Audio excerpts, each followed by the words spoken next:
lamun urang tangga kaluhur langit-langit teu pernah nurunkeun hujan aya ge hujan ulah disangka hujan-hujan anu bagus lantaran ketika hujan teh dibarengan ku kilat jeung guludug perlu ditanyakeun aya konsepna hujan mah diawali ku angin heula lamun hujan anu asli mah diawali ku angin hiliwir kolot baheula mah nyaho beuh ieu teh angin barat kolot baheula mah nyaho ieu teh angin timur nyahoan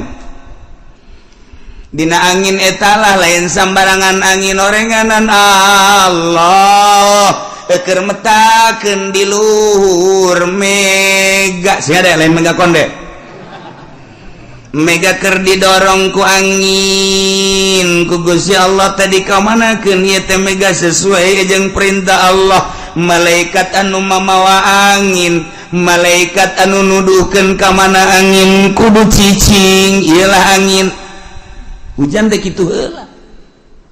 sanggeus takos kitu teh engke aya poek di dinya teh aya guludug panjang mun nyaritakeun mapatali jeung ilmu palak astronomikeun mah heula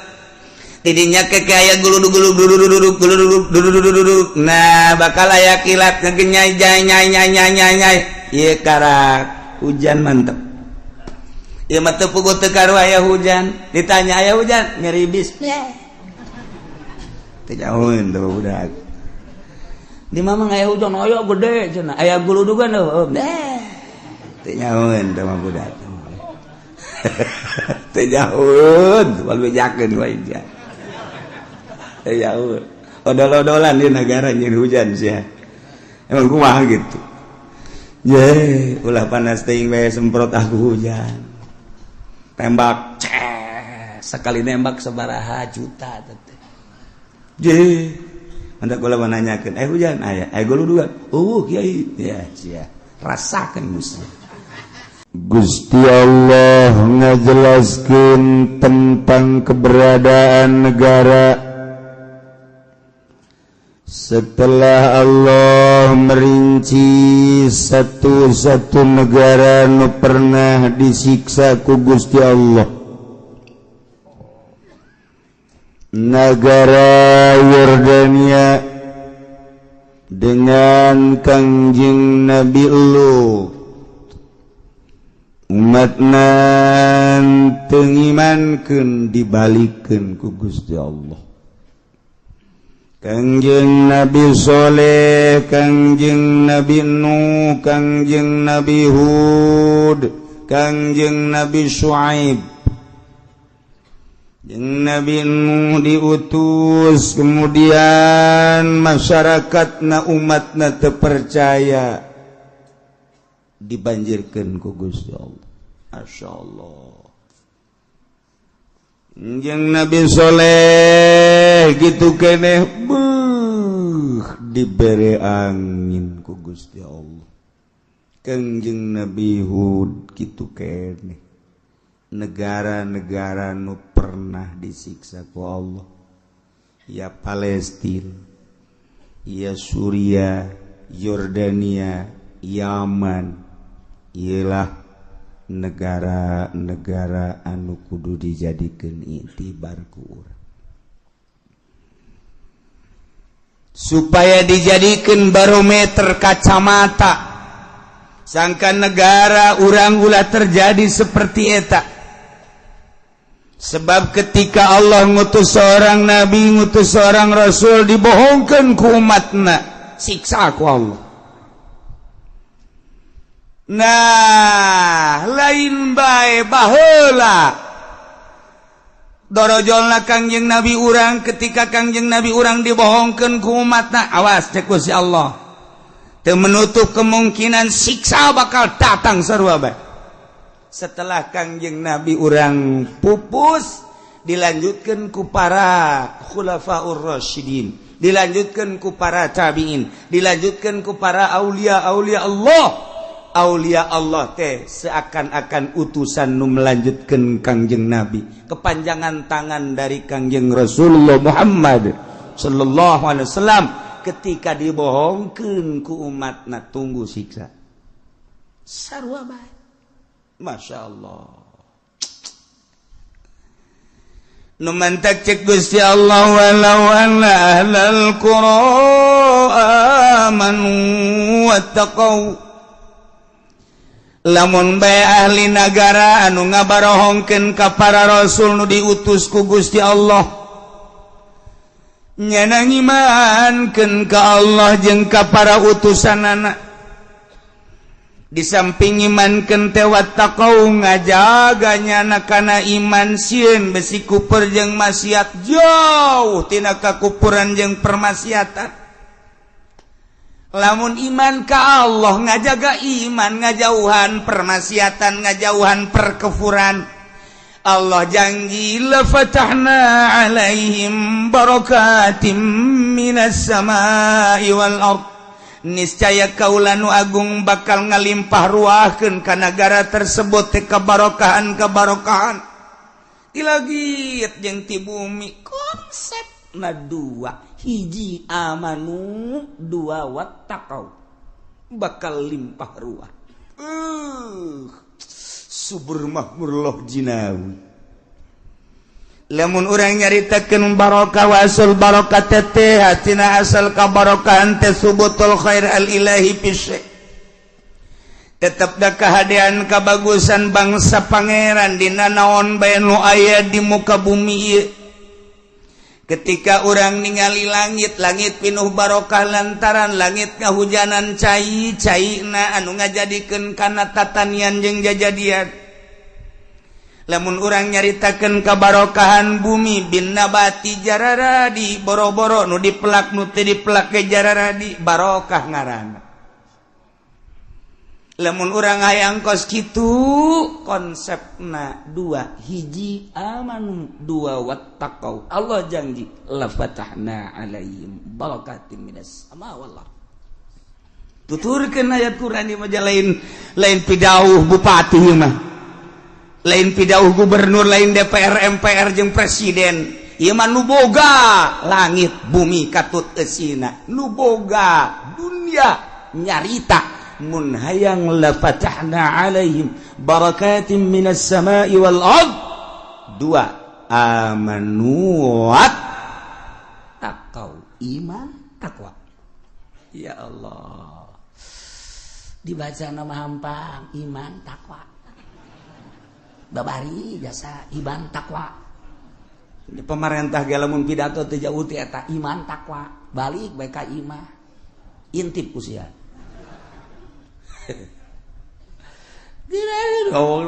amanu wattaqau ya Allah ya Rabb Masya Allah kuari kaayaan di negara orang teh seperti kieu lamun urang tangga kaluhur langit-langit teu pernah nurunkeun hujan aya ge hujan ulah disangka hujan-hujan anu bagus lantaran ketika hujan teh dibarengan ku kilat jeung guludug perlu ditanyakeun aya konsepna hujan mah diawali ku angin heula lamun hujan anu asli mah diawali ku angin hiliwir kolot baheula mah nyaho beuh ieu teh angin barat kolot baheula mah nyaho ieu teh angin timur nyahoan dina angin eta lah lain sambarangan angin orenganan Allah keur metakeun di luhur mega sing ada lain mega konde mega keur didorong ku angin ku Gusti Allah tadi ka manakeun ieu teh mega sesuai jeung perintah Allah malaikat anu mamawa angin malaikat anu nuduhkeun ka mana angin kudu cicing ieulah angin hujan teh kitu heula sanggeus takos kitu tengke aya poek di dinya teh aya guludug panjang mun nyaritakeun mapatali jeung ilmu palak astronomikeun mah heula di dinya ke aya guludug nah bakal aya kilat ngagenyai nyai ieu karak hujan mantep ieu mah teu puguh teu karu aya hujan ditanya aya hujan ngeribis teh jauheun teh budak di mama aya hujan aya gede cenah aya guludugan teh nyahoeun teh mah budak teh nyahoeun wal bejakeun wae dia teh nyahoeun odol-odolan di negara nyin hujan sih. Emang kumaha gitu. Ulah panas teuing we semprot aku hujan. Tembak, sekali nembak sabaraha juta teh. Anda kula menanyakan, hujan aya, golu dua. Kiai, ya sia. Rasakan musuh. Atuh kos gitu.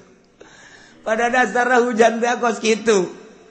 Sebab segala rupa ge kapan aya sabab-sababna. Urang lamun nyaritakeun tentang seuneu moal ujug-ujug kaluar seuneu padahal garetan aya korek api aya tetep kudu dicekreskeun di deuleuh di jerona aya sabab. Urang deuk kala wudu cai aya di luhur tengna aya kerana aya teu diputerkeun moal kaluar cai sia. Kudu diputerkeun teh aya sebab heula. Kitu ge hujan. Lamun eta urang nu nyababanana hujan ge sarua. Panjang orang menyaritakeun tina ilmu astronomi perpalakan aya tama kos kitu poe naon nu ngageugeuh poe eta malaikat saha kemudian atuh hujan di bulan eta bakal aya apa henteu urang teh geus teu kudu hese-hese bisa melalui palak bisa melalui urang bebeja ka malaikat nu ngageugeuh dina taun eta pan sataun-sataun taun ieu malaikatna bulanna unggal bulanna geus dipetakeun di Januari ieu malaikatna Februari ieu malaikatna Maret ieu terus ka ditu engke per mingguna aya per harina aya atuh sarua jeung negara urang wau jeung malaikat eta tanya malaikat naon sia tuh tanya ka aing wow henteu naon henteu emang bisa tuh nabi mah bisa wali ge bisa datang ka mana tahapanana emang kumaha kieu urang teh baheula roh teh can make baju ngaranna aya di alam lahut ketika eta roh diturunkeun ka alam jabarut kudu dipakean pakaian alam jabarut ketika di alam jabarut dek diturunkeun ka alam malakut alam malaikat kudu make pakaian alam malakut ketika ia di alam malakut dek diturunkan ke alam mulki ke alam orang make pakaian alam mulki mah pakaian jasad ieu teh pakaian roh orang di alam ieu mah roh kudu make ieu ketika naik ke alam malakut teu kudu make nu ieu roh aya pakaianana pakaian malaikat nah naon cenah teh kiai di jieuna di mana di jieuna di Taylor mana sia mah nyaritakeun Taylor dek mesen burung sia dasar otak ngeres ya mah tuh aya pakaian-pakaian anak urang di alam mulki ngaranna ye alam dunia pakaian roh teh awak urang jasad ngaranna ketika urang dek naik ka alam malakut teu kudu make nu ieu aya pakaian malaikat naik urang ka alam jabarut tinggalkeun pakaian nu eta kudu ka alam jabarut aya pakaianana urang dek naik ka alam lahut aya pakaianana mantap Kangjeng Nabi teh dibawa ku Gusti Allah dibawa ku malaikat Jibril ka alamna alam malakut make pakaian alam malakut ketika naik ke alam jabarut malaikat Jibril gigis teu bisaeun nganter cek Kangjeng Nabi Jibril ti handap babarengan jeung maneh nya atuh ka dieu maneh ninggalkeun hampura cek Jibril lain wilayah kula mah tuh ti desa anu ka desa anu eta wilayah kula tah mah desa atuh teu bisaeun malaikat Jibril ge sebab teh mah alamna alam jabarut hanya Kangjeng hampura cek malaikat Jibril kurang mah di dieu pakaian kula mah ieu Kangjeng Nabi di pakaian alam jabarut ninggalkeun malaikat Jibril tak naik masyaallah tidinya mah geus seuneunya iwal ti Gusti Allah naik deui ka alam lahut nyanggakeun sadaya-daya kos kitulah urusan Kangjeng Nabi lamun Kangjeng Nabi ditaekeun ka alam malakut ditaekeun ka alam jabarut ditaekeun ka alam lahut sedengkeun Kangjeng Nabi teh kapan nyarita dina Al-Qur'an pidauh Gusti Allah kan Gusti Allah teh nyaritakeun laqad kana lakum rasulullahi uswatun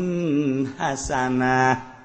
Kangjeng Nabi teh Rasulullahi uswatun hasanah contoh anu bagus geus atuh lamun contoh nu bagus Kangjeng Nabi urang mun nyontoh Kangjeng Nabi atuh bisa urang bisa naik ka langit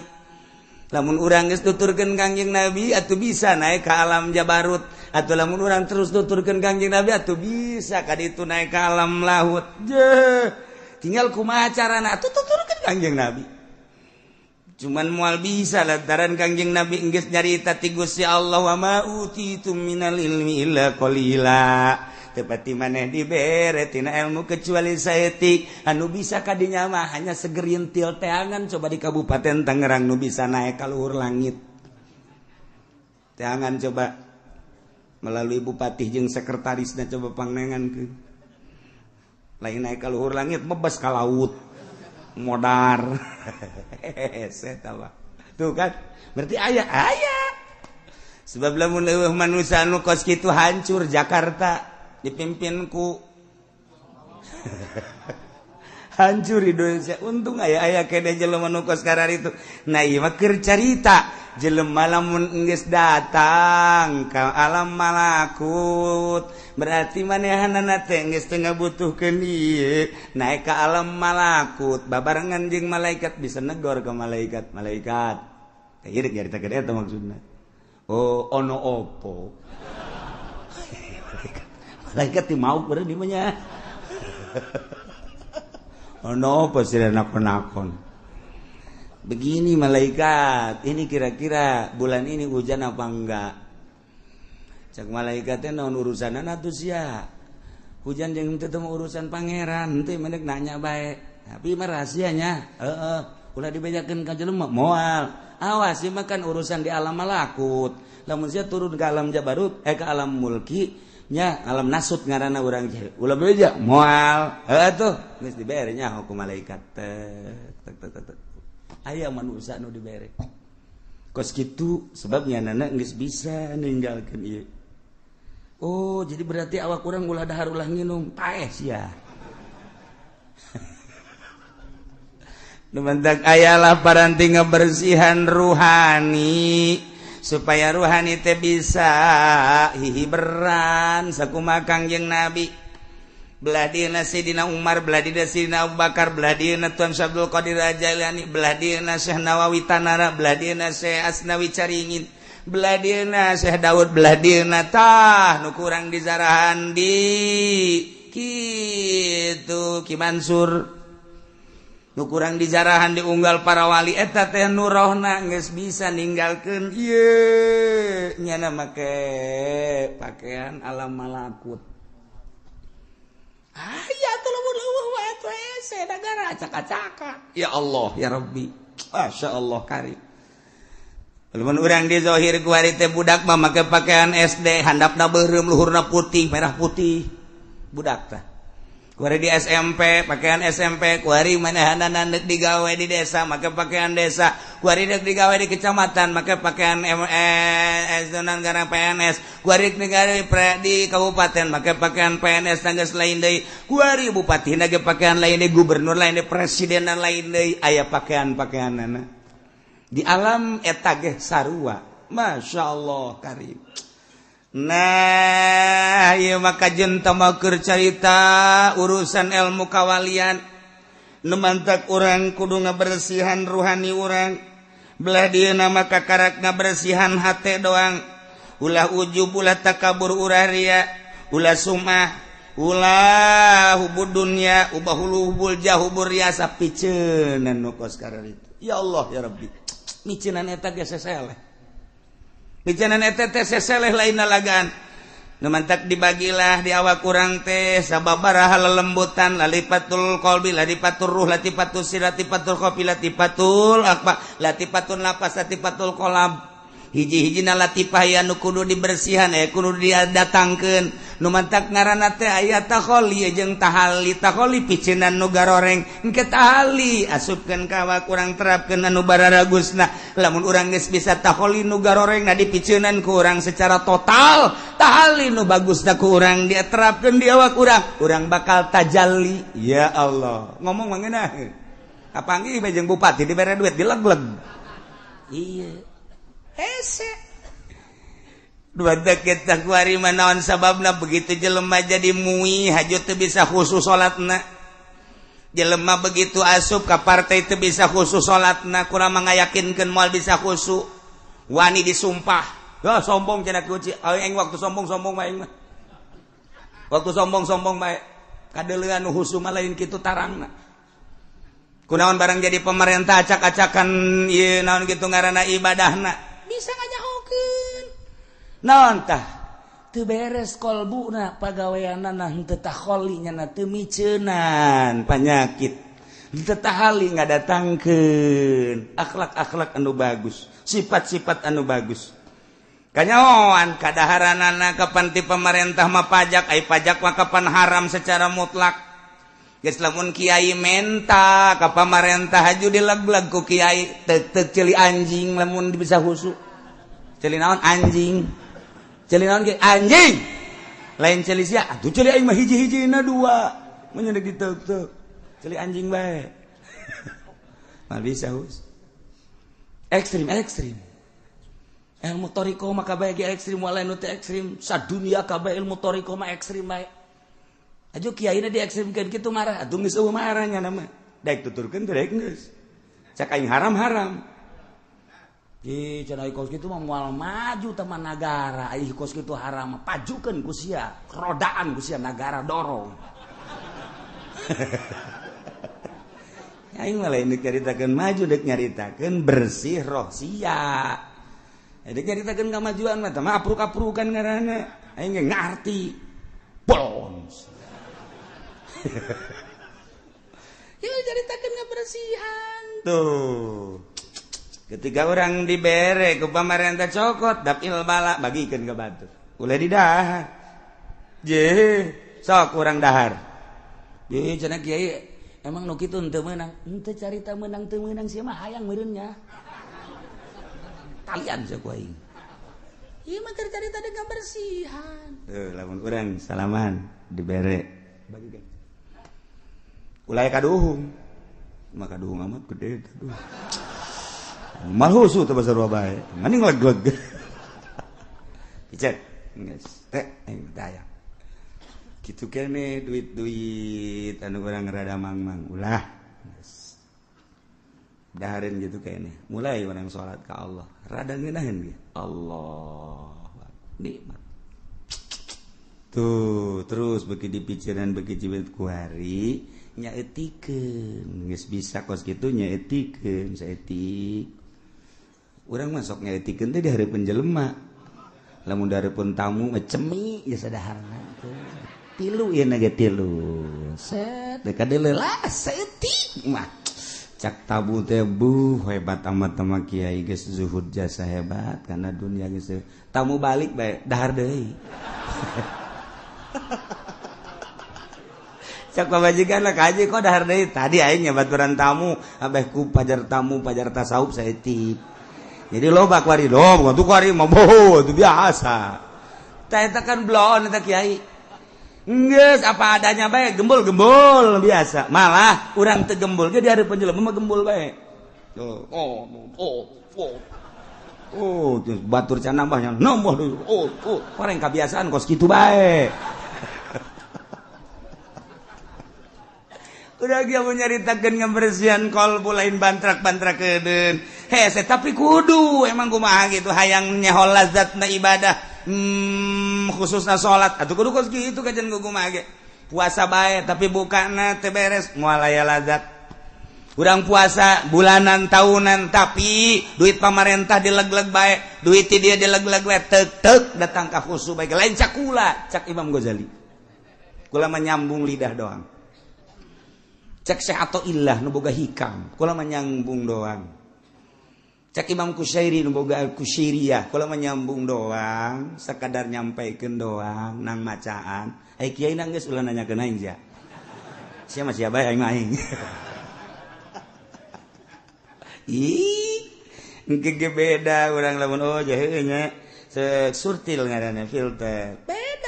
dengan sendirina mentak cek dina hikam ulah nyaritakeun nyieun kolong nyieun bae bale kolong bakal aya sorangan ulah ngahaja nyieun kolong ai bale teh diberesan atuh mah aya kolong-kolong asal nyieun bale kolong aya asal nyieun bale kolong aya atuh asal dibersihan eta khusu aya asal dibersihan marifat aya itu bae teh mah otomatis sama ngaranna injection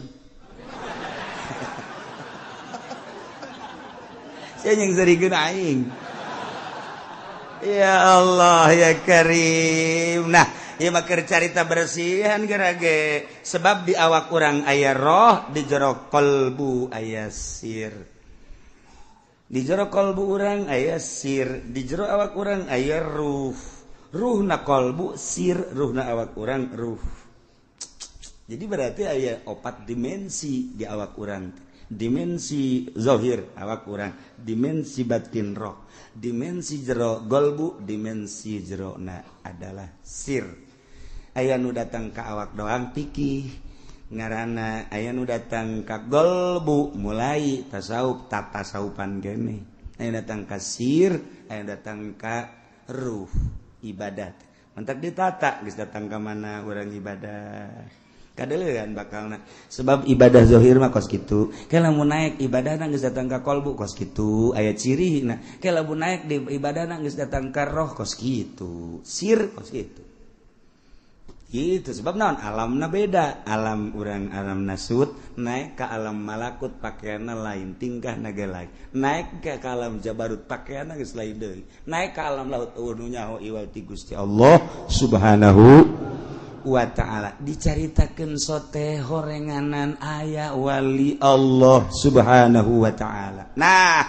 konsep negara supaya barokah. 2, Allah nyebutkeun amanu wa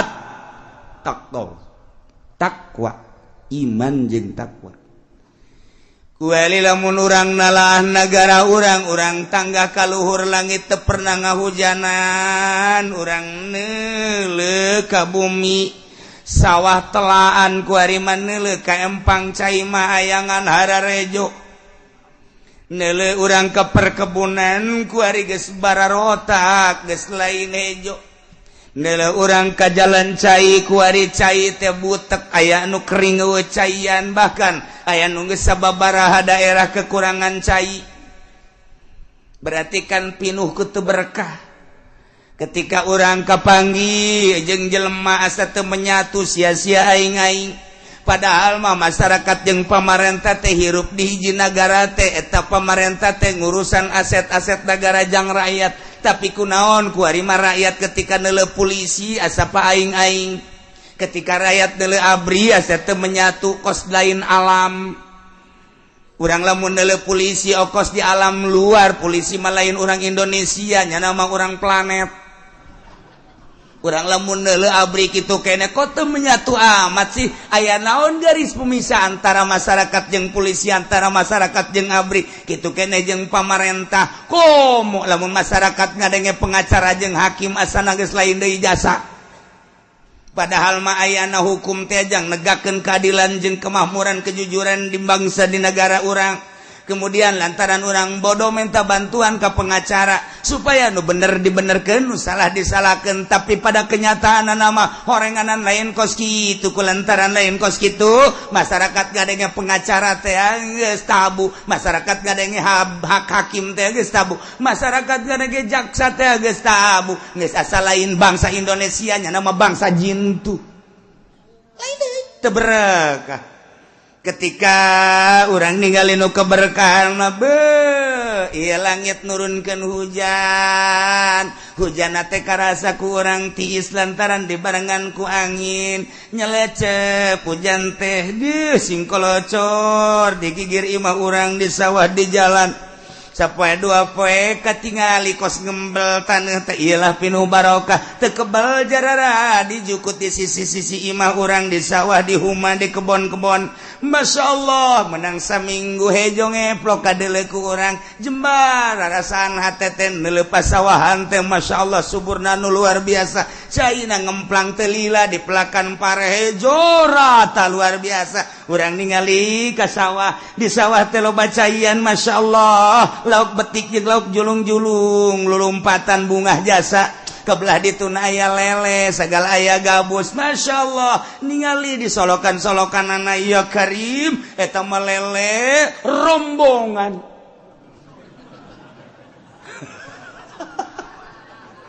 pika-pitaeun budak agon tidinya rencana budak di sawah itu teh jalauk betik jeung betok sakitu lobana kabeneran sawah teh belah ditu mah henteu dipelakan lantaran jero yu urang tahu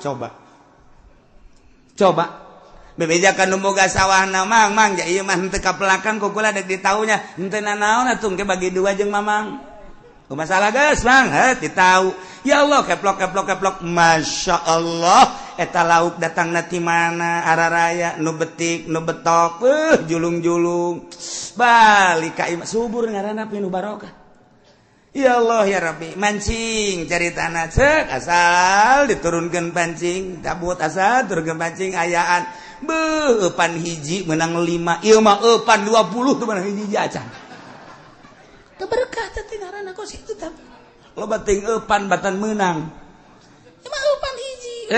masya Allah kolot baheula ditahan ku urang sing ades ya eupanna kade belah make ulah make curug eta teh ulah make peso eupanna teh kudu dipotong kuduna make awi hayang meunang masih tuturkeun kolot baheula ulah make curug ulah make peso make awi tet aya parantina sok gara ciduhan heula memehna eta pancing teh tuh sok asupkeun beus geus diasupkeun ciduhan teh teu bae kadeuh memeh dikahandapkeun lauk geus kieu bae berkah teh ngaranna ieu mah mancing sakadaek-daek diasupkeun pancing kieu ti isuk datang ka asar teu meunang hiji-hiji acan pas deuk balik meunang alhamdulillah lele hiji bunga ngolosot deui ngandongengna doang ka pemajikan we meunang ka munang hiji aduh mana ngolosot deui teh kudu bebeja teh kos kitu teh berkah karana kos kitu tuh beda berkah ya karim udah jamun nyarita gadog geludug aya deui geludug nya turun deui hujan masyaallah di luhur turun hujan nu mawa barokah tanah embel ngajadikeun segala rupa masya Allah pare jaradi nu dipelak ku manusia jagong jaradi nu dipelak ku manusia kitu kene kacang kitu kene cabe jeung sajabah nu diteu dipelakna jukut jeung segala rupana pan aya sapi aya munding aya domba beuh luar biasa poharana siraru daratang bagian hayam coba eta kabagian kabeh berkah ngaranna geus hayam jeung hayam teribut lantaran loba siraru loba simeut kitu keneh manuk teu kudu malingan pare lantaran simut ngararapung manuk cukup ngadaharan simut doang ge simut boga dahareun loba ambalaya hayam kitu keneh geus puguh munding sapi jeung ka kebon munding wah lain lalagaan eta bajukut geus teu kadahar ku hewan-hewan pare ge kitu keneh jagong cabe berkah ngaranna itulah keberkahan ayang berkah kos kitu konsepna naon kiai ulah nuturkeun pamarentah konsepna nuturkeun Al-Qur'anul Karim mana ieu walau anna ahlal qura amanu wattaqau lafatahna 'alaihim barakatim minas sama'i wal ardh kararitun teh si manusia nyaho teh si nyaho kitu henteu lolobana kumaha walakin kadzabur rusul fa akhadnahum bima kanu yaksibun tetapi lolobana manusia mah geuningan ngabohongkeun ka para rasul nu bada heula kabladina ngabohongkeun ka para wali-wali Allah ka para ulama kulantaran teu ngadenge ucapan-ucapan ulama atuh fa akhadnahum ku Gusti Allah disiksa Allah nyiksa nabi makanu yaksibun ku kakufuran anu kunyana diusaha ku kitu permaksiatan nu kunyana diusaha ku ari dipigawe pam-pam ku manusia di Indonesia ku masyarakat mabok ieulah Allah nyiksa bimakanu yaksibun ku mabokna manusia ku ari masyarakat Indonesia teh judi ieulah nu bakal disiksa ku Gusti Allah ku pagawean judina pagawean zina ku ari ieulah Gusti Allah bakal nyiksa ku zinahna para masyarakat Gusti Allah teh bakal nyiksa ku pagawean bangsa ku pagawean umat lantaran korupsi pemerintah korupsi masyarakat maling atuh sarua bae ngan beda bahasa iya Allah bakal nyiksa ulah kaget lamun kuari tadi berkah ke negara Indonesia nu sakieu suburna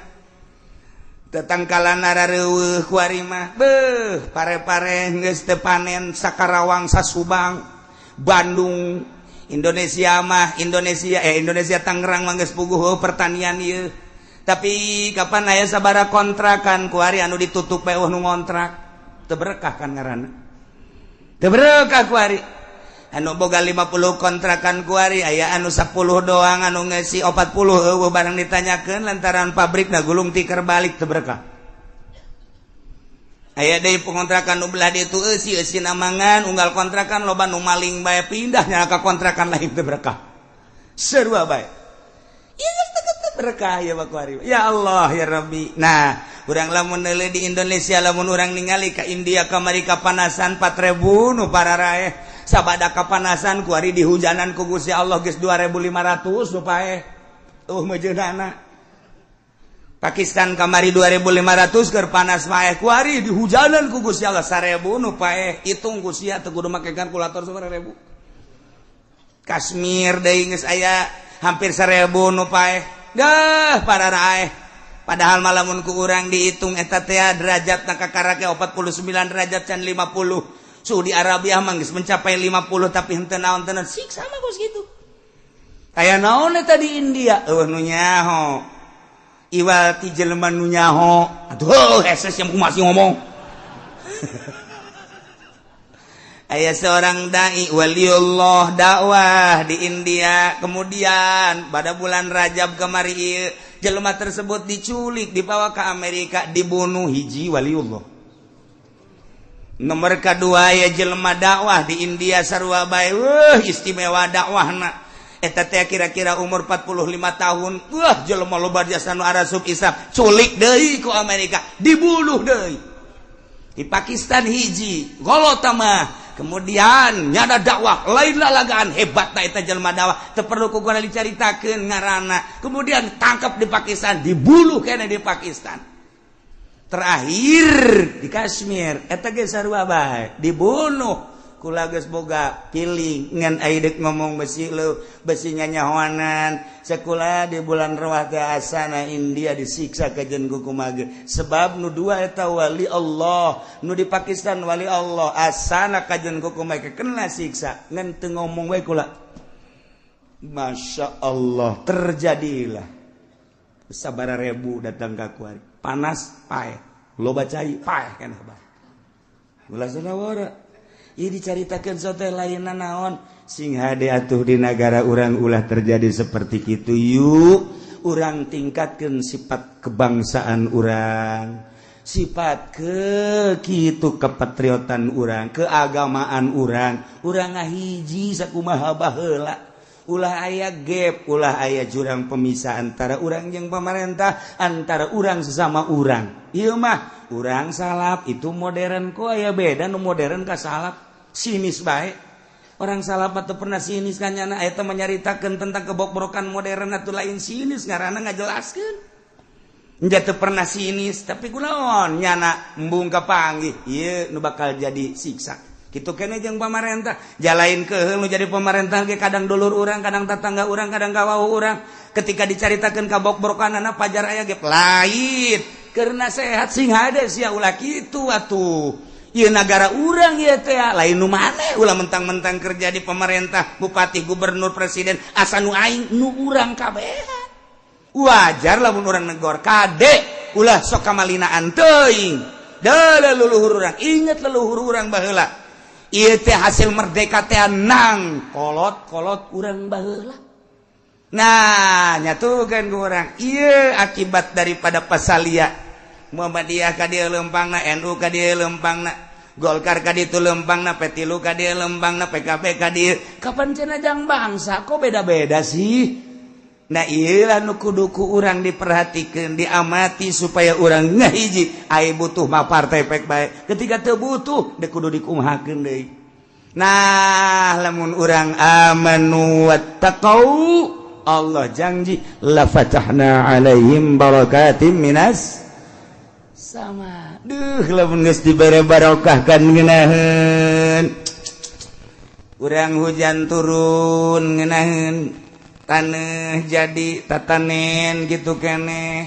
hasil tanina kemudian kurang didahar ngeunah di daharna jadi cai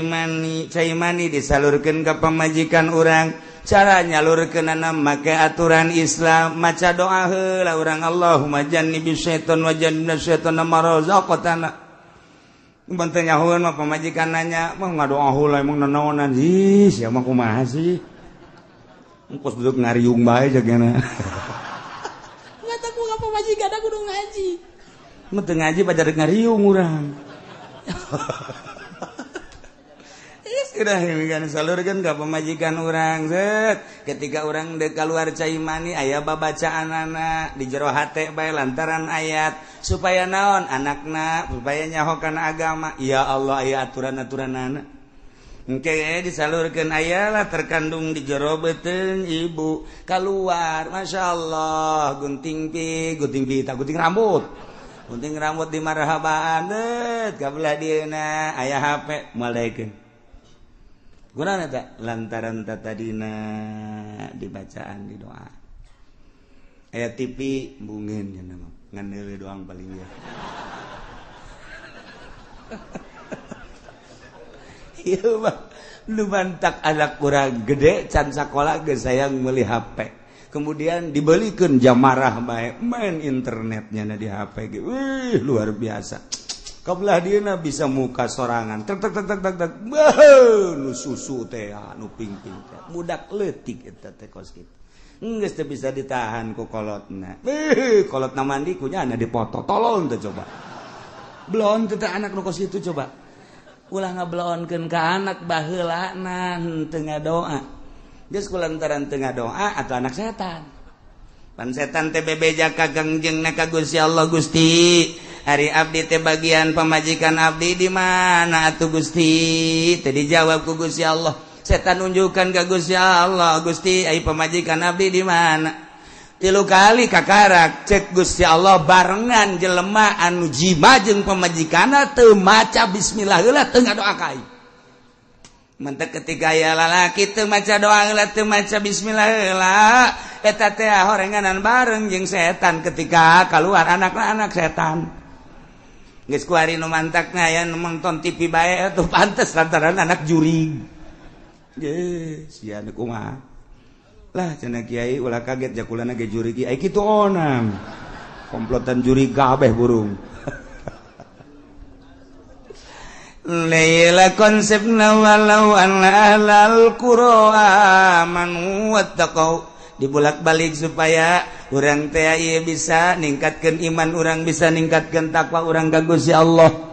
bae ku Gusti Allah diturunan janji Allah la fatahna alaihim barakatim minas samai wal ardh geus teu kudu istisqa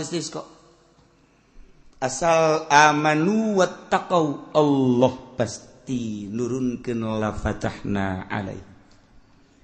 isin wari istisqa urang ngajak saha ndek ngajak saha istisqa ndek ngajak saha pad istisqa mah instruksi ti pemerintah bupati ngainstruksikeun ka masyarakatna melalui camat lantaran manehna mah sahibul wilayah nitah ka kiai geus lamun kiai dititah ku camat wajib nurutna camat ditoel instruksikeun atuh ku ari titah parwasa dek istisqa geun kitu heula ulah main jeger-jeger bae puasa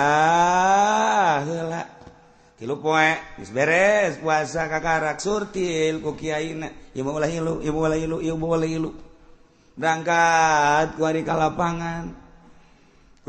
kiaina nu geus ikhlas buka izin ka Allah embe munding sapi bawa ka lapangan hayam bebek bawa ka ditu nini jeung aki-aki jeung orok bawa keuna ngajengek-jengek ditu di lapangan pen ke kapanasan ta panas karak salat istisqa sholli sunnatal istisqa Allahu akbar urang salat istisqa kebo eta kan ngomong panas sia teh teu ngarti sih bingung kumaha meureun sapi ditanya ku sapi nu sejenis panas bebek kabeh teu cicing panas pan Allah memperhatikan busak toh hewan kabeh panas-panasan geus urang mah henteu dianggap sebab urang mah korupsi sebab urang mah nonton TV sebab tah anu dianggap mah bebek wek cak Allah aing mah ngahujanan ge bebek lain ka sia Gusti sabodo deuk ngahujanan bebek tanu penting hujan we lah pokona mah isi nu rek ari deuk isi kok embung sahabaturna isi kok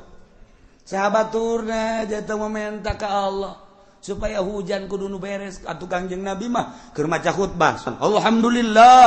shalatu wassalamu ala rasulillah aya sahabat Tuhan ulah khutbah bae kunaon panas kami minta hujan langsung ngadoa Kangjeng Nabi hari tak keneh hujan Kangjeng Nabi tak oh bungah luar biasa datang kan teu bisa balik di masjid hujan terus ngegebrek bae Kangjeng Nabi mapan di masjid ibu Kangjeng Nabi balik babari Kangjeng Nabi itu bisa hujan itu bisa keraat ke hujan di keraat balik nyanda ka ieu saminggu hujan bae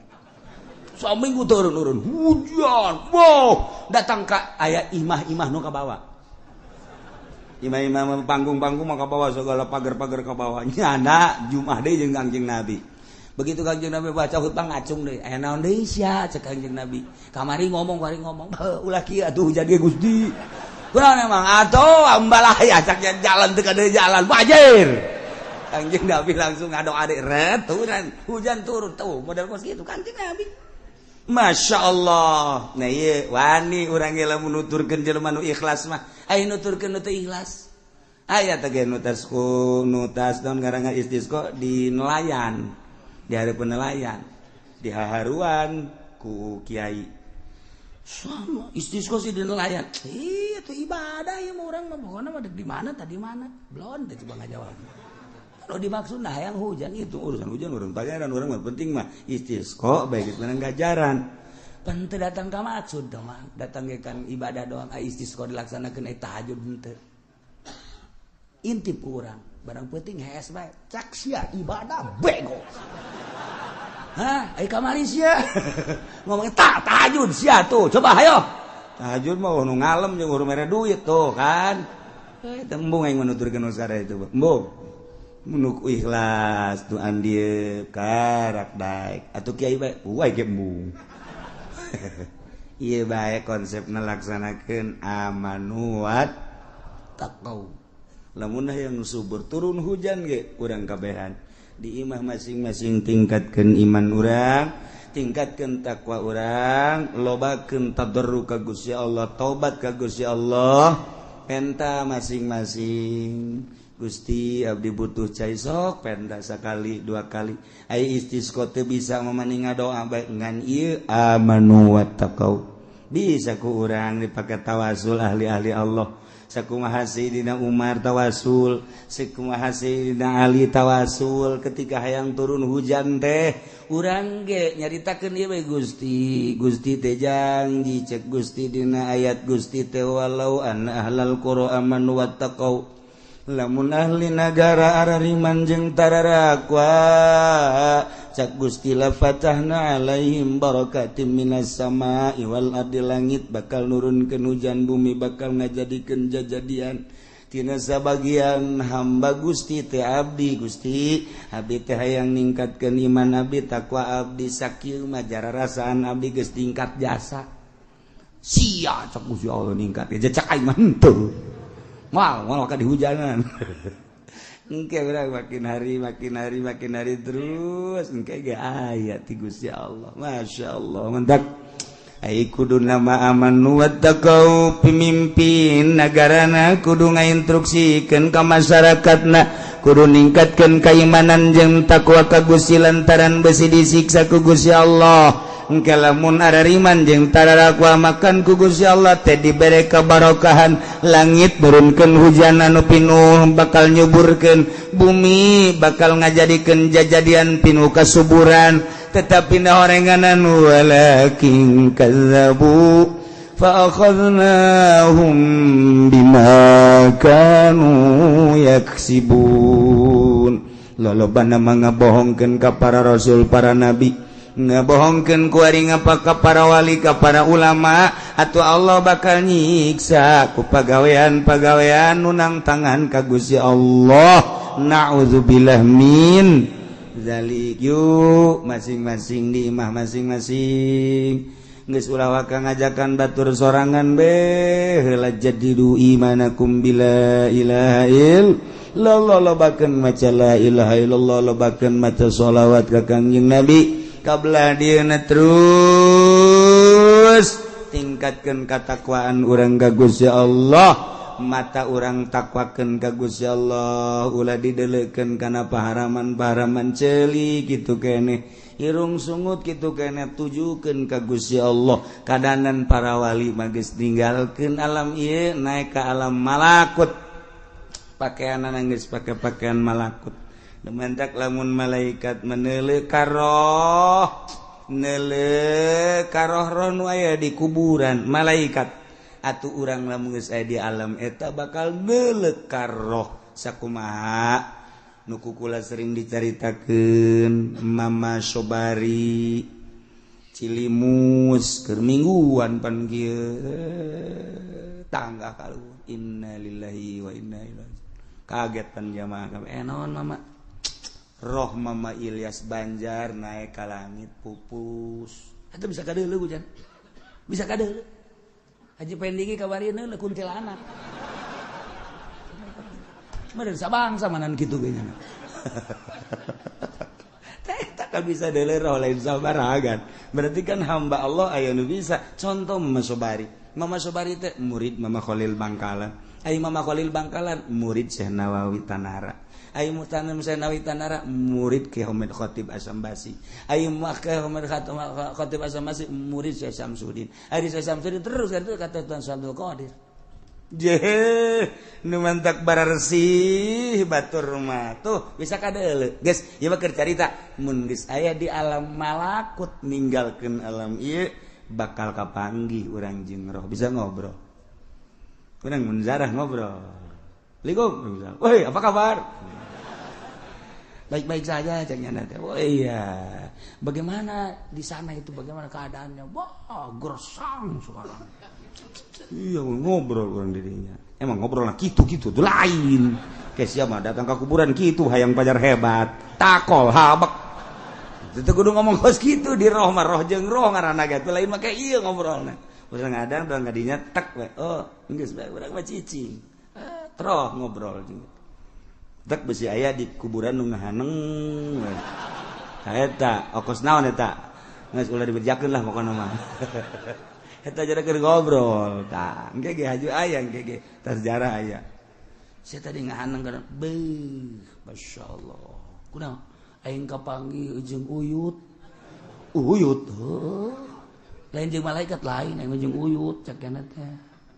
Terus mah dasar dukun berenang nyaho aing dukun nyaho lain jakna teh pokon uyut bae. Aya kapanggih jeung uyut urang. Tah jeung malaikat mah kos kitu, tek-tek bae. Kalem geus buat kudu bebeja teu meunang bebeja itu teh masing-masing rahasia pribadi. Duh, kos kitulah lain make ieu. Lamun make ieu mah ngaranna alam nu ieu. Alam itu mah alam malakut teu kudu. Sebab urang kaambe ku malaikat sengit, urang maca sholawat kaambe, urang maca Quran kaambe ku malaikat. Urang mah kadenge ku ceuli ieu, ku malaikat mah di luhur langit kadenge. Urang zikir tengah peuting, malaikat nongton di luhur langit. Urang tahajud tengah peuting, malaikat nongton. Nyahoeun malaikat moal kaliru komo Gusti Allah. Masya Allah, numentak disebutlah ku malaikat ketika aya jelema hudang peuting zikir tahajud azim. Indal malaikat di alam malakut pada bebeja. Oi, si anu deuleu ge, ke peuting deuleu ge, ke peuting deuleu ditongton ku mana. Ijah.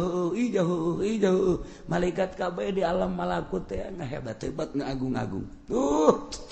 Teu kudu ku urang dinaon kitu ngaran diberitakeun di media teu kudu. Teu kudu, waduh di orbit teu kudu. Cak malaikat coba tatanggana deuleu, coba tatangga. Di nonton TV cak kana. Waduh, keur nonton bola. Malaikat teh ngobrol pan kiai sih nonton bolanya. Malaikat mah ngobrol. Mereka tama kiai sih kiai kos gitu tamanya. Orang turunan galedeg yuk. Malaikat perintah ti Gusti Allah. Ieu keur carita jauh kitu nyaho teh sebenarnya mah. Ya Allah fa'amilul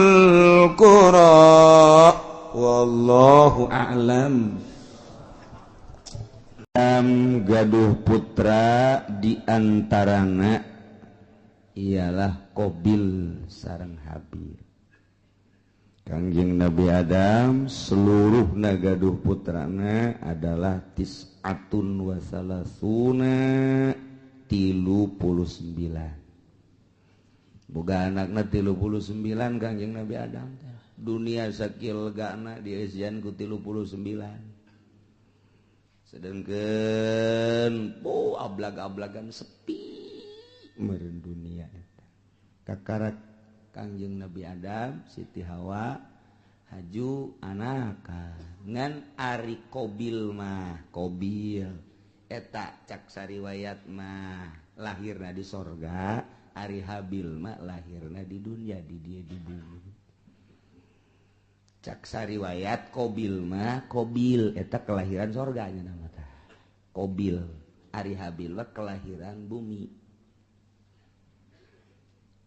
Supaya rada cepet Gusti Allah teh ngalobakeun makhluk,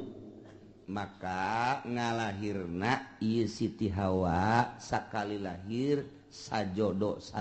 dua-dua. Lalaki awewe, lalaki awewe, lalaki awewe kitu bae tah. Sajodo.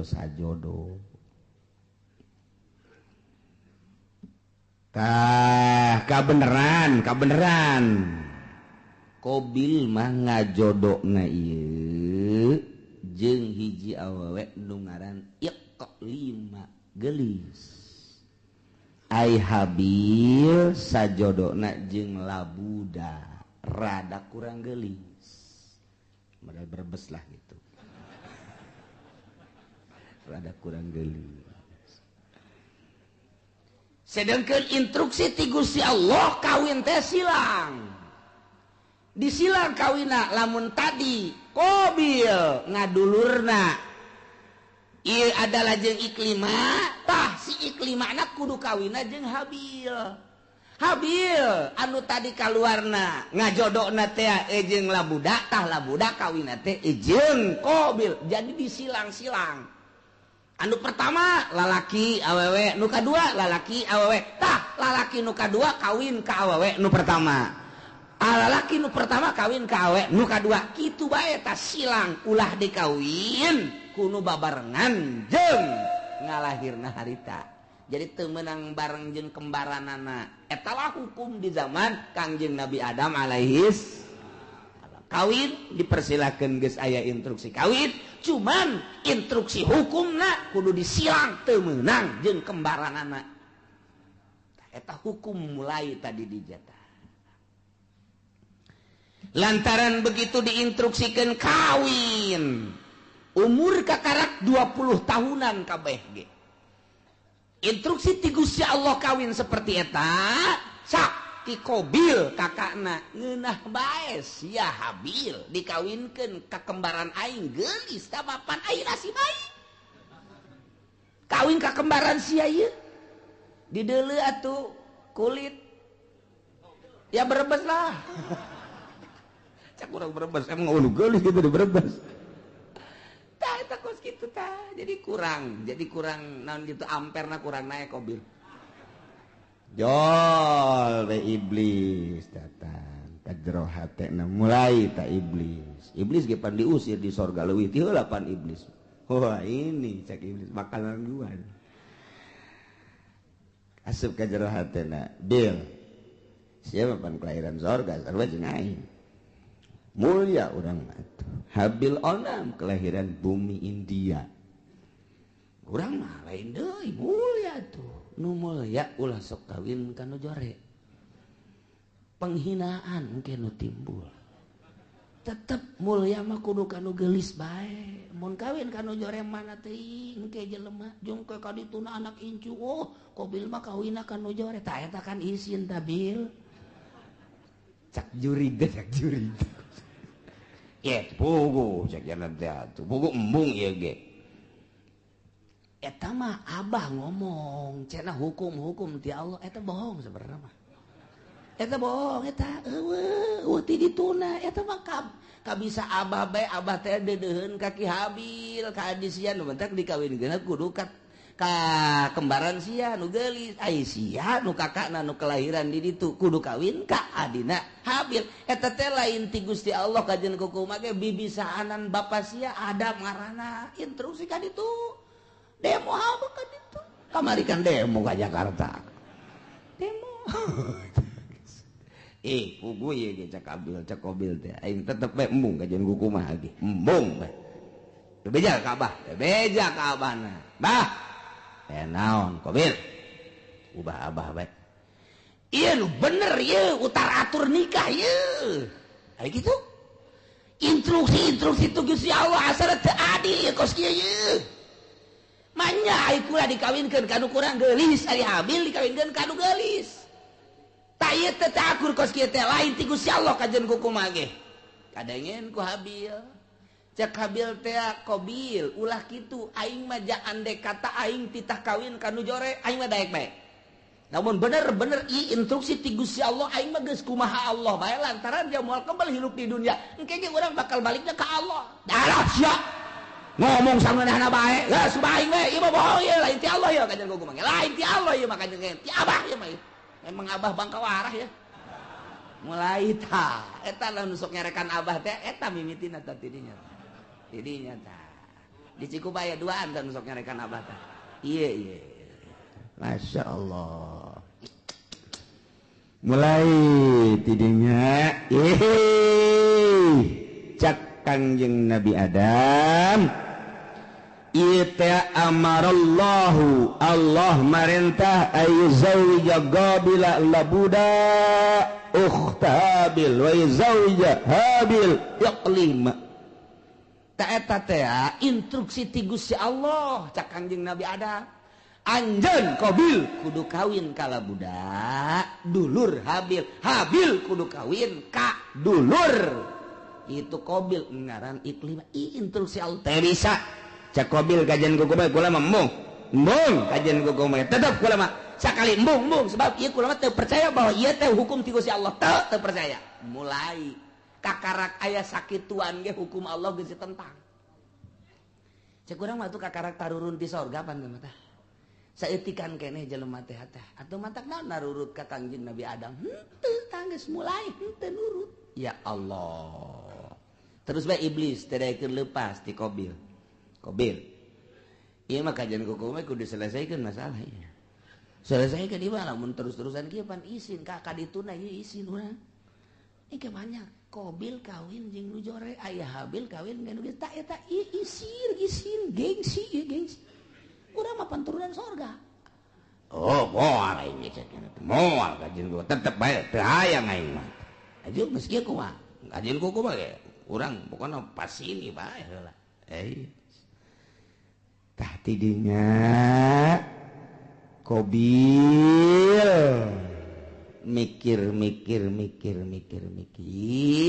pas ini unggal poe sakumaha ucing jeung anjing asal kapangiwang kaki Qabil teh kaki Habil teh tuntutanana Qabil luar biasa lobana Qabil mah kakakna Habil adina Habil menurut bae aing lah kumaha bae sabodo Allah nu penting mah urang mah ibadah nuturkeun aturan Gusti Allah Subhanahu wa ta'ala lantaran terus-terusan memuncak permasalahan teh tah kuari mah diinstruksikeun kieu ayeuna mah kieu bae atuh nyieun korban lamun memang bener-bener ieu teh kitu menang ti Gusti Allah maka engke aya tandana mun maneh teu percaya bahwa ieu teh instruksi ti Gusti Allah sok nyieun dumadeus maneh ka Gusti Allah taqarrub ka Gusti Allah sapopoe teh sapopoe maneh mah ieu Qabil cak Kanjeng Nabi Adam teh kunaon teu inget kanu nyieuna ieu tuturkeun Gusti Allah ibadah ka Gusti Allah moal kebal hirup di dunia tuh deuleu Qabil tuh Habil mah nurut jasa adina kabeneran nurut kakana kurang nurut datang ke kuari teh kakak sok rada kurang nurut teh heran orang-orang ati ditunda eta ya Allah eta kos kitu yes nyen korban kuari mah nyen korban naon nu dikorbankeun ku maneh Qabil ulama supaya Gusti Allah narima ka kula berkorban lantaran kula mah petani hasil tani bae ayo kira kumpulkeun maneh Habil naon kula mah lantaran pangangon embe kibas kula mah cirina naon cak Qabil ieu bahwa korban ditarima ku Gusti Allah jeung teu ditarimana engke cak Kangjeng Nabi Adam lamun ditarima bakal turun langsung ti langit seuneu set engke ngalahap anu ditarima mun anu maneh Qabil ditarima bea engke garing dihakan seuneu dilentab seuneu lamun nu ieu anu ditarima nu kono Habil nu embe beak seuneu kitu bae oke cek nyana jadi geus ya dikumpulkeun kunyana harta-harta hasil tatanian nu dikumpulkeunana hasil tani mun pare nu pangjorena nu dikorbankeun teh lamun gandrung anu geus pangjorena kurma anu pangjorena dihiji-hijikeun bangsa anu bakukulna eta dikorbankeun ari nu bararagusna mah ieu dipake ka hook kunyana jang ditumpuk-tumpuk harta njore ari ka Habil mah begitu dikorban teh wow neangan umbe nu puang gedena jeung nu puang bagusna dipandian kunyana ieu nu jang Gusti Allah mah ieu korban ka Gusti Allah entakan nu puang gedena puang bagusna puang lintuhna jadi beda karakterna ai Qabil mah kos urang Cikupa nu pangjorena bae ai Habil mah kos urang Cilongok nu pang bagus bae sia cek urang Cikupa tah eta kos kitu kayana teden bek teu kebal langsung turun seuneu tet neong itu turun seuneu cak Qabil pasti nu aing nu dilentab ka jeung ku komal ge pasti nu aing mun aing nu dilentab berarti aing kawin jeung nu gelis mun aing kitu dilentab berarti ieu teu beres urusan ieu turun seuneu ka dieu ka ditu aing nu dilentab embe plek seret bawa ka luhur teh aya tinggal ieu bae korban Qabil hasil tatangin hasil tani nu jarore teh teu dilentab ku seuneu tuh cak Kangjeng Nabi Adam nu ditarima nu mana nu ditarima nu mana tah cicing bae Qabil teh gas ulah loba omong cak Qabil teh abah kuari cenah rencana ka Mekah mah eger ka Mekah ka ditu atuh eta ka anak ka kolot kos kitu eta eger ka Mekah mah isi rek naon tuh di dieu mana naon kula mah padahal boga rencana abah ka Mekah adi dibunuh sia ku aing jadi aya abah aya keneh mah embungeun nya ge rada kagokeun kira ka Mekah ditungguan nya nungguan abah na ka Mekah tah sekian bulan berangkat Kangjeng Nabi Adam ieu adalah ka Mekah Qabil tenang geus eueuh sasaha ngan jeung Habil doang berikut dulur-dulurna jadinya lah mulai nyana dendam kesumat hasud anu luar biasa di jero hatena hayang ngabunuh Habil ieu lah cerita eta dicaritakeun ku Gusti Allah dibejakeun ka Kangjeng Nabi urang Kangjeng Nabi Muhammad sallallahu alaihi wasallam naon ieu nu matak dibejakeun tah kamari Yahudi kamari musyrikin munafik teu percaya ka Kangjeng Nabi ulah kaget Muhammad munafik teu iman ka anjeun musyrikin musuhan ka anjeun kapirin ngamusuhan ka anjeun cikene nu kamari dicaritakeun teh ngamusuhan ka anjeun horenganan baheula ge takarak ge turun ti sorga ka dunya ieu anak incu Kangjeng Nabi Adam anakna sorangan Qabil geus boleh teu percaya ka Kangjeng Nabi Adam geus teu iman ka Gusti Allah malah ngabunuh adina nu ngaran Habil dicaritakeun ka Kangjeng Nabi abeh Kangjeng Nabi ieu tenang tentrem adem sebab lamun teu nurut jelema ka Kangjeng kemudian Kangjeng Nabi na teu dihibur manusiawi kan Kangjeng Nabi sifat kemanusiaan apaan aing teu diturut aya kitu mah aya dongeng-dongengna tah Kangjeng Nabi Isa ge teu diturut jah heueuh tuh Kangjeng Nabi Adam ge teu diturut jah heueuh atuh komo aing abeh kitu entek tenang Kangjeng nah ieu lah didongengkeun ku Gusti Allah melalui ayat watslu bacakeun ku anjeun ya Muhammad he Muhammad alaihim atas kaum anjeun baheula dibacakeun ku Kangjeng di Madinah terus disampai-sampaikeun ku sahabat disampaikeun ku tabiin disampaikeun ku atbat tabiin ku ari poe Minggu disampaikeun ku ari ku urang kadeng eta dongeng eta teh ta ieu ayatna bacakeun Muhammad ka kaum anjeun naon naba'ab ni Adam berita anak dua Kangjeng Nabi Adam alaihis nu ngaran Habil jeung Qabil caritakeun bil haqi kalawan sabener-benerna il qurba qurbanan waktu Qabil jeung Habil ieu diperintah dumadeheus ka Gusti Allah nyieun kadeheus nyieun takrub melalui kurban ilallahi ka Gusti Allah nu dilaksanakeun ku Habil makibas Qabil mah hasil tani yakni zar'un patukubila min ahadihima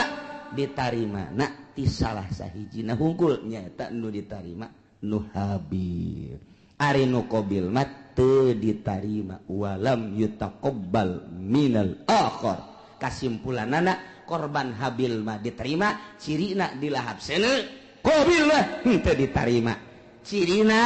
aya bae didinya teu robah-robah tidinya lah mulai Qabil bendu ka Habil nyimpen di jero hatena hasud anu luar biasa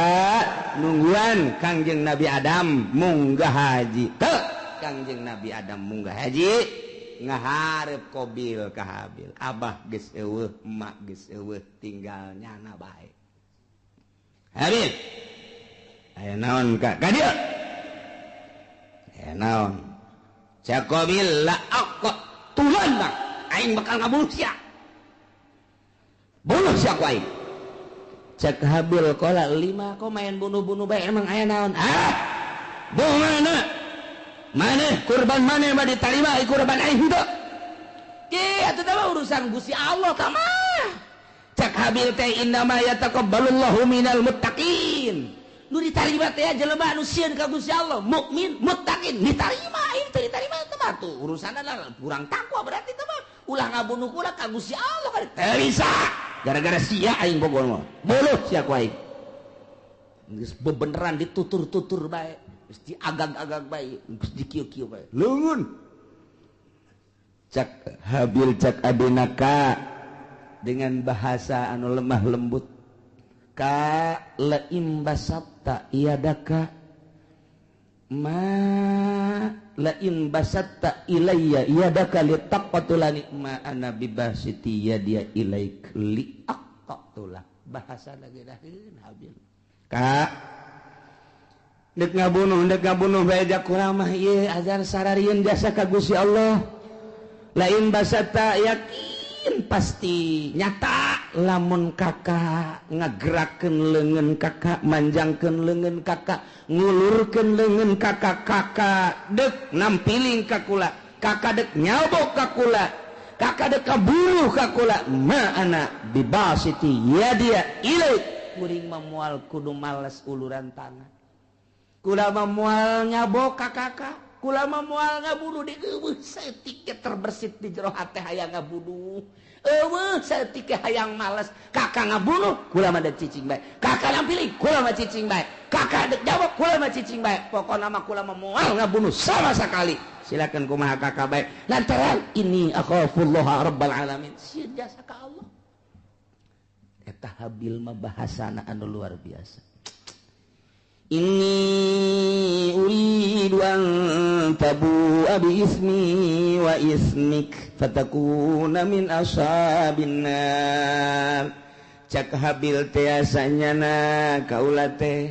ieu adalah sieun jasa ka Gusti Allah lamun sampekeun ka kakak ngabunuh ka kula atuh meureunanan seakan sing kuring teh kula teh ieu berharap kakak teh ke bakal balik ke akhirat teh mawa dosa kula jeung dosa kakak sorangan memeh ngabunuh kula ge kakak geus loba jasa dosana ditambah jeung dosa ngabunuh ka kula duanana dibawa ku kakak engke kakak di akhirat fatakuna min ashabin nar atuh engke bakal jadi ahli neraka. Ta ieu bahasana luar biasa aya bahasa inni uridu an tabu'a sanyana kaula ngarepkeun kana yen babalik berarti boga harapan lain boga harapan lantaran eueuh maksud males ngabunuh seakan kos nu mengharap nyana teh dibunuh lain mengharap dibunuh urusan dibunuh mah mangga kumaha kakak ngan kula henteu ngamaksud dek ngabunuh lantaran Kangjeng Nabi ge al-qatil wal maqtul finnar jelema nu ngabunuh jeung nu dibunuh sarua pada asup ka neraka lamun anu dibunuhna boga niatan hayang ngabunuh mantak cak Kangjeng Nabi teh al-qatil wal maqtul finnar nu ngabunuh jeung nu dibunuh asup ka neraka cak sahabat Gusti Rasul aya nu ngabunuh mah kaharti ka neraka aya nu dibunuh panu dibunuh ge nyana teh lamun imkan mah hayang ngabunuh oh jaheuh nya nyana ge ngan eleh wae gelutna lantaran eleh kabunuh jangan lagi hayang ngabunuh hayang malas eta lantaran al-qatil wa maqtul pindah habil mah eueuh maksud ngabunuh kulantaran eueuh maksud ngabunuh dengan bahasa anu lemas disebutna al-kalamul jami'ul mani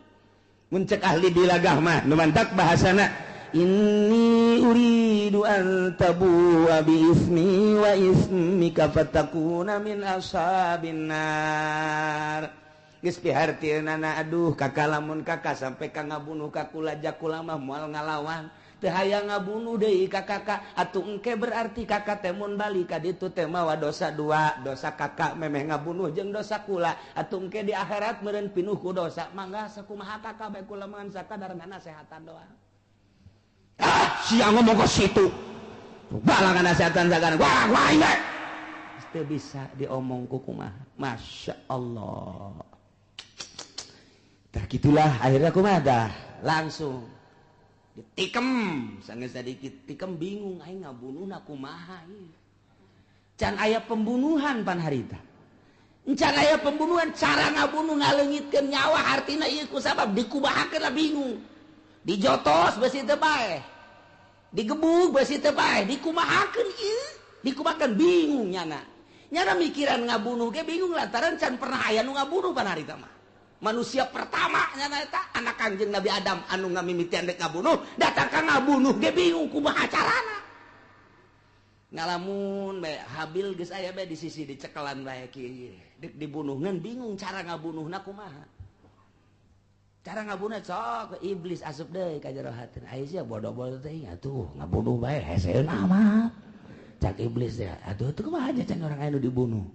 Japan ieu manusia kakara ge urang doang ngomong aja di jero hate jeung iblis ya kadeulekeun ya deulekeun ya cat bae iblis teh kaluar nu hiji tek dareup ngarupa nya jeung iblis tu saja gelut di bareng gelut nu hiji dicekel tek dikahadapkeun terus jokot batu digebukeun blek kana huluna oh tak itu ngabunuh mata jadi dicontohan ku sakadang iblis masya Allah tuh gitulah kobil teh oh jaheuh babarinya eta iblis nu hiji pae kakara pae geus pae nah habil ku aing geus bisa sebab aing geus kuliah aing kuliah ngabunuh aing geus saya kuliah ngabunuh nangis saya dosen iblis langsung baik nurutan iblis jadi diperagakan ku iblis cara ngabunuhna mantak cekel tujahkeun langsung liak nyokot batu nu gede diangkat ku Qabil gejretkeun kana huluna gujret gitu syariat masya Allah gitulah bakal jadi ahli neraka wa zalika jazaa'ul zalimin nyana jadi ahli neraka babalas jelema nu zalimah tidinya lantaran keheul jeung keukeuh bae hayang ngabunuh fatawaat maka ngagoda zayanat ngahiasi lahu ka Qabil nafsahu kana nafsu naqatslahi kana ngabunuh dulurna nu ngaran Habil diperagakeun ku iblis faqatalahu maka dibunuhlah ku Qabil Habil dengan cara diperagakeun kos sakumaha iblis fa asbaha minal khasirin barang geus bae ngalangsa lantaran iblis kalaluar tina hatena ditinggalkeun kabur malah kadenge kaburna ge hayu sia cilaka Qabil cak iblis kan cilaka sia Qabil cak iblis aing geus teu tanggung jawab aing ge ieu doraka setik di sorga turun ke handap baheula kalantaran teu percaya ke adab aing dilaknat ku Gusti Allah sia ku ari termasuk laknateun Allah aing teu tanggung jawab kumaha sia bae Qabil ceurik di dinya kadung ditangkep ku nyana aduh hadi can nyana ditangkep ku nyana masyaallah ieu aya ku kieu-kieu teuing ditangkep ku nyana bari ceurik nyaah jeung deudeuh diciuman geus paet kakak de kudu kumaha ieu teh kudu kumaha jelema geus Kangjeng Nabi Adam Siti Hawa ka Mekah adi-adina jararuh tinggalnya na doang duaan ditangkep kunyana geus dibunuh lantaran iblis tak kalaluan mana teuing luar biasa sedihna Qabil harita neuk menta tulung ka mana ngan sakikituna jelema dibabawa kunyana dipapanggul kunyana ku deudeuh jeung nyaah dedeh jeung nyaah dipanggul tok ka Masrik 60 kilometer mamanggul bae dipanggul deui ka Magrib 60 kilometer bulak-balik lantaran deudeuh jeung nyaah masyaallah kudu dikumahakeun atuh ieu adi diciuman deui dipanggul deui dicium deui dipanggul deui dicium deui dipanggul deui eta sakitu geus luar biasa 40 poe cak sakol maki kituan bage iblis asup deui geus dibunuh mah ulah sakaduhung-kaduhung moal hirup deui kajen ku kumaha moal hirup deui